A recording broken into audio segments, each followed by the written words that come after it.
Thank you so much for taking the time to speak with us, Roz. Maybe for people who aren't already familiar with your film, you can give us a brief introduction to The Deathless Woman. Sure. Well, The Deathless Woman is a feature-length hybrid documentary. And it started about 8 years ago when I found an unmarked mass grave from the Second World War in a forest in Poland. And the story sort of exploded from there, and it's a narrative that takes you from the forests of Poland during 1942 right up to the present day and looks at the persecution of the Roma people from the Second World War up to the neo-Nazi attacks and murders that are happening in Europe today. And the whole film is narrated by the ghost of the Roma woman who's inside that grave in Poland that I found 8 years ago, and she is the Deathless Woman. So she's our lead narrator in the film. Yeah. And why did you think it was important to tell this story? What was it that sparked your imagination to put this on the screen? At the beginning it was an interest in memory and history and why we choose not to memorialise some events in history, but we do memorialise others. But actually, as the research continued, it became about the rise of the far right in Europe and about the fact that these things are happening again now. The things that happened during Nazism in the 1940s are happening again right now in Europe, and I really wanted to draw people's attention to that. So quite often we find that with the news of what happens to the Roma Gypsy people in Europe doesn't really get very well reported, particularly in the UK and in other parts of Western Europe. So I wanted to bring those news items to the forefront. Yeah, because I guess in some respects you could feel like, there are just so many films that deal with the Second World War, but in that respect this is actually a fresh angle on that same bit of history, and it's important to unearth that to an extent. Absolutely, it's a completely hidden history. There's very little in the archives, the libraries, and in history itself about the Roma and what happened to them in the Second World War. And that's really how my interest started. It just seemed like this hole. No one had historicised it. The stories hadn't been recorded.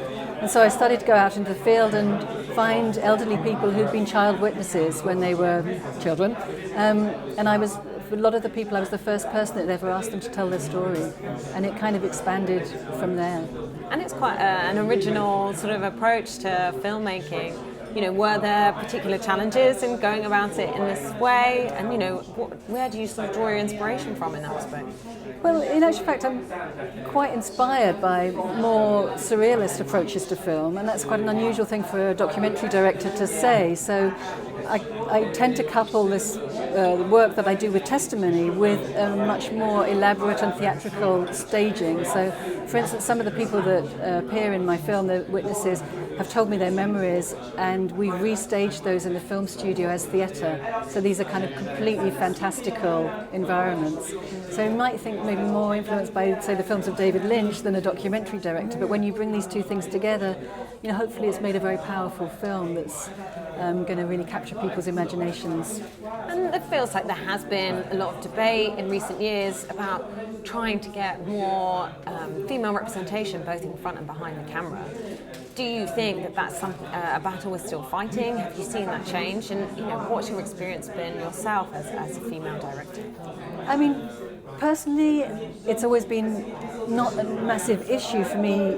I've come through from the sort of artist film world, and in the artist film world there's much more parity. But as I'm beginning now to move into more commercial, and this is my first feature, maybe it's going to become more of an issue now. But we tried as hard as we could to put as many female crew behind the camera, and pretty much something like 70% of my cast and interviewees are female. So I think we've got 50-50 more or less overall in our film. So we try. And do you think that's why it actually might be important to have more diversity in who makes films? Because it is obviously going to influence what stories are told, and unearthing these histories and experiences. And that's something obviously you can do with this film as well. Yeah, I mean, I feel that the story that I'm telling in The Deathless Woman and the way that I'm telling it is entirely a female approach, because rather than looking at the kind of rationalism of history, I'm looking beyond that, at all the excessive stuff that is left out. So I'm looking at superstition, that people believe in ghosts, and all these kind of mythological stories that are actually just as important as facts and figures about how many people were murdered in particular genocides. And I think it's a very female approach, looking at it in a more empathic and emotional way. So, And what do you hope the impact of your film to be? You know, what do you expect people to leave the cinema thinking and feeling? I think it's actually a very challenging film to watch because there's some very difficult stories to hear in it. But I think we temper that with these sort of vast emotional theatrical spaces that we build. So I know from the test screenings that we had that the audience go on a big emotional journey, but people feel very motivated afterwards to maybe enact some sort of change in their lives. Not necessarily political change, but maybe change in the way that they're thinking. But it's a film that raises a lot of questions for the audience. People come out quite buzzy from it. And lastly, how does it feel to have the film showing here at the London Film Festival? What does this festival mean to you? This festival means a lot to me. I'm a London-based filmmaker. I was born in London. Some of my shorts have premiered here. I have a long history with the festival, and this is my first feature. I'm absolutely thrilled that it's having its world premiere here. And apart from anything else, it means that my cast and crew can come, and we're going to have a fantastic event on Sunday night. So, amazing. Well, thanks so much for sharing all that with us. Congratulations on the film. Good luck for Sunday. Thank you. Thanks.